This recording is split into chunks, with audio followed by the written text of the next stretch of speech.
was absolutely thrilled to death when I heard that that Stewart and Colbert were going to do the battling rallies to restore sanity and to keep fear alive in Colbert's case. First of all, just the humor in politics is such a breath of fresh air. So much of our politics these days is people yelling and screaming at each other, and talking over each other, talking past each other. And for these guys to sort of recognize that and to poke fun at the way we talk about politics was really intriguing to me. So the first time I saw anything about it in the paper, I thought, mental note to self, you've got to watch this thing. And so I set aside time on that Saturday to watch it. There was a lot of speculation by the news media the week before that Stewart was just going to be ruining his comedic reputation by trying to tackle something serious, and that this was just not going to go over well, that their brand of humor and satire just wouldn't play to a large rally on the Mall. And then there was the big question of whether anybody would show up or not. And so when I turned it on, it was about an hour into it, and Colbert and Stewart were just starting to talk and do their comedy. And the thing that struck me was, first of all, oh my goodness, look at the number of people that are crammed onto the National Mall. It was really an impressive turnout for that kind of event. But the second thing I noticed was they really succeeded in doing a parody of a rally. They had all the parts of the rally. They had the invocation.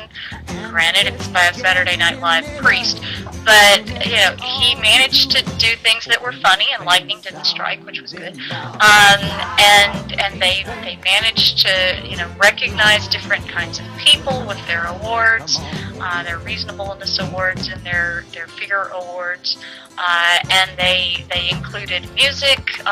The music was very appropriate. They had the comedy bit between Ozzy Osbourne and Cat Stevens, and with their different trains that they were singing about, and it really, that part of it I think really worked, because it kept the humor part of it. But I think the thing that I found most interesting was that Jon Stewart, who is very much a comedian, he makes his living poking fun at politicians, but also poking fun at the way the cable news outlets cover politicians.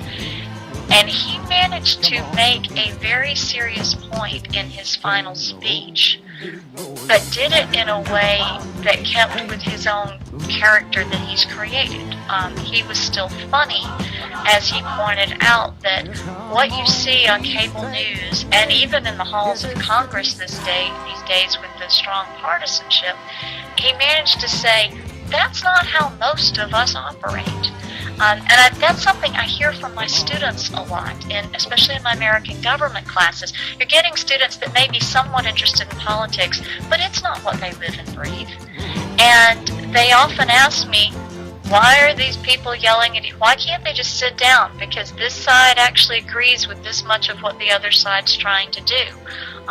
We laughed about this in my classes recently, is a good half of the stuff that was in Obama's health care is stuff Republicans have tried to pass before. And it's a great recipe for getting nothing done. It's great for elections. People get excited. They go turn out and vote when they're worried about what the other side will do to them. But it is not the way most of us operate. And so my students are always asking, why can't they be a little more measured? And I think that's one of the appeals of The Daily Show and the Colbert Report for younger people. That's their demographic. And I think that's what appeals to the students, is there's some humor to be found in this screaming and yelling over each other, because it's not what most of us would consider normal behavior. If we tried to act like this at work, we would get in trouble.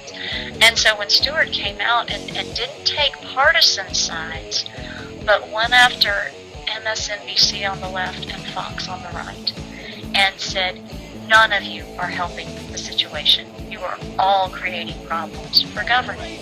I think it really resonated with the public. It really tipped off the cable news outlets. I didn't see many of them at all who had anything nice to say about the rally. And I thought that was hysterical, because I was watching them the next couple of days. I do not particularly like cable news talk shows, but I was watching a few of them in the days after to see what they said about the rally. And most of them just, blasted Stewart, you're oversimplifying things. And I'm thinking, no, actually, he's the one who gets it. It is complex. His analogy of, driving cars into the tunnel and you're going from 2 lanes into 1, you take turns. You don't all try to, get there at the same time because that ends in car crashes. But we don't do that with our cable news shows. We just crash the cars and then say, "Look at the ratings! Isn't this great?" So it's something that spoke to a lot of people, but I think it particularly appealed to young people who are often turned off by the conflict in politics.